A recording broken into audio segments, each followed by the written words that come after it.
Hello everyone, this is Isa, and I'm gonna narrate a red-blue-yellow overused battle between myself and the Dude, also known as Dude24. This game was played in the year 2013. It was the third game in a best-of-3 between him and me in the red-blue-yellow overused metagame. And the score was 1-1, so this game would decide who would win the set. I was using Alakazam lead, Exeggutor, Snorlax, Rhydon, Chansey, and Tauros. The Dude, on the other hand, was using Gengar, Lapras, Chansey, Exeggutor, Rhydon, and Tauros. As you can notice, the teams are sort of similar, and it's to be expected as the red-blue-yellow metagame doesn't have as many viable Pokemon as the other metagames. And to be fair, it's quite reasonable since there were only 151 Pokemon to begin with. Let's get the game started. As we can see, there's a Alakazam versus Gengar matchup at turn 1, and this is a matchup that Alakazam obviously wins due to his powerful stab psychic. So Gengar will naturally switch out here. However, the Alakazam switches out as well and goes into the Exeggutor. This happens with the Gengar as well, and we have Exeggutor Ditto. And what follows is a Sleep Powder that connects, but the opposing Exeggutor wakes up, so basically a null turn. And on the third turn, Dude decides to go for Stun Spore instead of Sleep Powder. This will probably be costly because you really like to sleep the opponent. And so I get to sleep his Exeggutor and switch out to my own Alakazam. I use Seismic Toss on his Exeggutor as he tries to wake up. He is not successful in waking up at turn 1, so he decides to switch out to Chansey.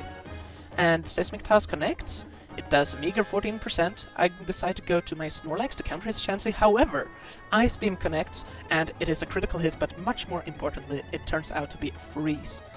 And as you may or may not know, freezes are permanent in Generation 1 unless you get hit by a Fire-type move, and Fire-type moves are non-existent in this generation. So Snorlax is basically useless for the remainder of the game. And this is obviously a very important piece of hacks, to be fair, but it is what it is. So I decide to go to my own Chansey to sponge the upcoming Ice Beam, and on the following turn, Dude decides to switch out into Lapras. I predict that he will switch out, and I hit him with a Thunder Wave. I get to hit him with a Thunderbolt on the following turn, which does a solid 36%. Dude decides to go for Body Slam, deals 22%, doesn't paralyze, so overall a quite favorable turn for me. Very needed, as my premier wall breaker is worn down by the freeze and can't be used, so I will have to find another way forward. Gengar comes in on the Thunderbolt, threatening a sleep move, so I have to switch out to my Exeggutor, blocking the Hypnosis. Gengar doesn't have Ice Punch in this generation, so it can't, or any other ice move, so it has to switch out here. Chansey comes in, and Alakazam comes in for me. And this is not what I wanted to see. I do not want my fastest Pokemon paralyzed, so I go to Chansey, taking a Thunder Wave and preventing a future freeze down the road, in the case that Snorlax dies. Rhydon comes in for the first time, as Chansey uses Softball, and this is a matchup where both Pokemon are 2-hit KO'd by each other. So Earthquake does 51%, Ice Beam 60%. Quite high damage roll for Ice Beam, very low for Earthquake, still a reliable 2-hit KO. Now Exeggutor comes into wall the Rhydon, and Rhydon doesn't have Mega Horn, nor does it have any other move that would hit Exeggutor super effectively. The most powerful move that it has is Rock Slide, and that only does about 30% max, whereas Exeggutor can carry Mega Drain or Psychic. So this is a matchup where you usually want to switch out. However, the Dude makes a solid prediction and continues to use Earthquake, predicting me to switch out into my Chansey, which I also do, where I anticipated him to go to his own Chansey. I don't get the chance to heal up with my Chansey.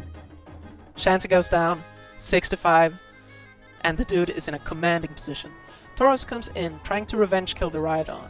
Blizzard here is easy 1-hit KO at 39%. Earthquake, not so reliable, so I have to use Blizzard here. Dude switches out into his sleeping Exeggutor. The Blizzard connects, putting him down at low percent. Gengar comes in on the following turn, blocking the predicted Body Slam, a very good move by the Dude. The Dude then decides to go for Confuse Ray. This is an uncommon move on Gengar. It quite limits his coverage options. However, it works out for him as he wins the speed tie. Tauros is confused and hits itself in its confusion. This, however, allows an Exeggutor to come in, and since the Gengar shows a Thunderbolt, it probably doesn't have Nightshade, which is the most effective move to hit Exeggutor with. This is a very risky matchup for the Gengar to stay in. It can go for Confusion Hex with Confuse Ray, but it's generally not worth it.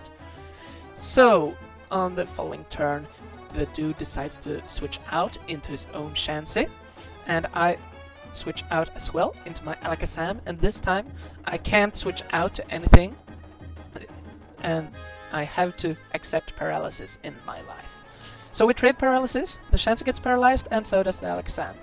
Alakazam continues to stay in and uses Psychic, which gets a relevant Specs drop. Ice Beam connects, doesn't do a whole bunch of damage due to the Specs drop, and I predict a Soft Boiled and enter my own Rhydon. Use Earthquake, Ice Beam, and as you can note, the Ice Beam doesn't do as much damage as it did on the dude's Rhydon due to the Specs drop, so it is very relevant, and the Chansey has to switch out. The Exeggutor comes in, but it is sleeping, and it allows my Rhydon to set up a substitute and then KO it with Rock Slide before it wakes up and hits me. So Rhydon equalizes to 5-5. Tauros comes in on the Earth and uses Earthquake to break the sub. Body Slam is used to try to paralyze the Tauros, however that is not successful, and I decide to sacrifice my Frozen Snorlax. Tauros decides to kill it off and enter a Tauros Ditto. And the Tauros Ditto is famously RNG based. It's a lot of who gets the luckier Body Slams, and in this case it's the dude who gets the better Body Slam action. He gets a critical hit, putting us both into Hyper Beam range.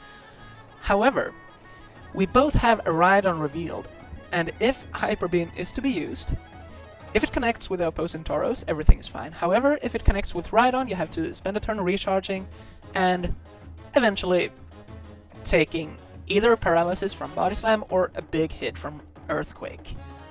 And the dude tries a third option. He goes into his Gengar, tanking a Body Slam.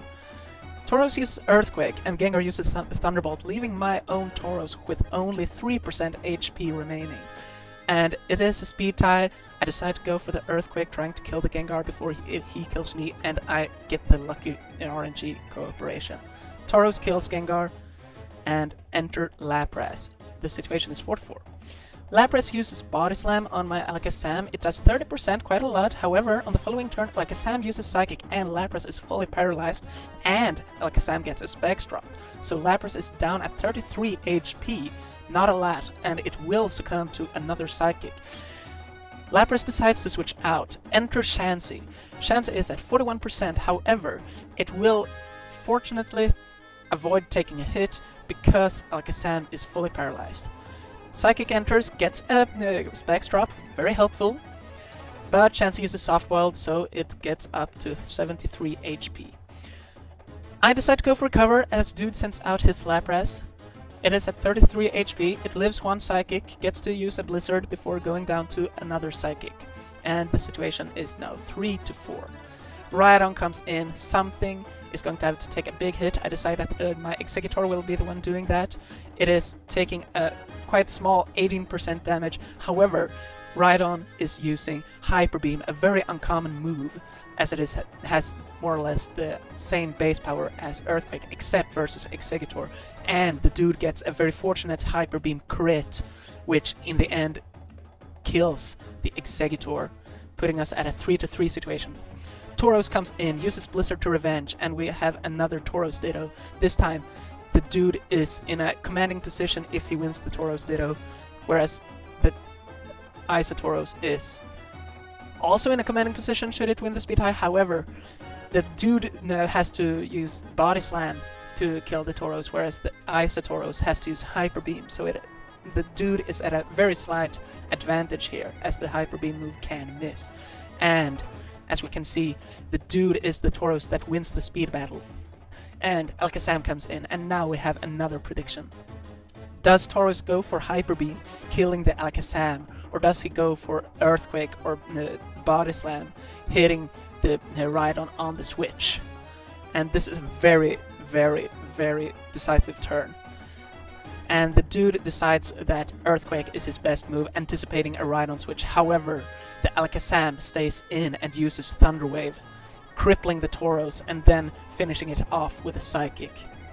This leaves us in a 2-to-1 situation where the Chansey is up against an Alakazam and can't switch out, meaning that all Specs drops are inevitable and unavoidable. You cannot switch out to remove them, and so the Chansey will eventually succumb to repeated Psychics. At some point, you can't ignore Specs drops, full paralysis, and at the end, a possible Rhydon cleaning up. But it doesn't go that far. After a few Specs drops and critical hits from Alakazam, the Chansey does go down in a very tight battle where both players used their Pokemon quite well, had some solid prediction turns, some RNG luck, but in the end, it's a very good description of any good, well-played red, blue, yellow battle. Thanks for joining me. This is Isa, signing out.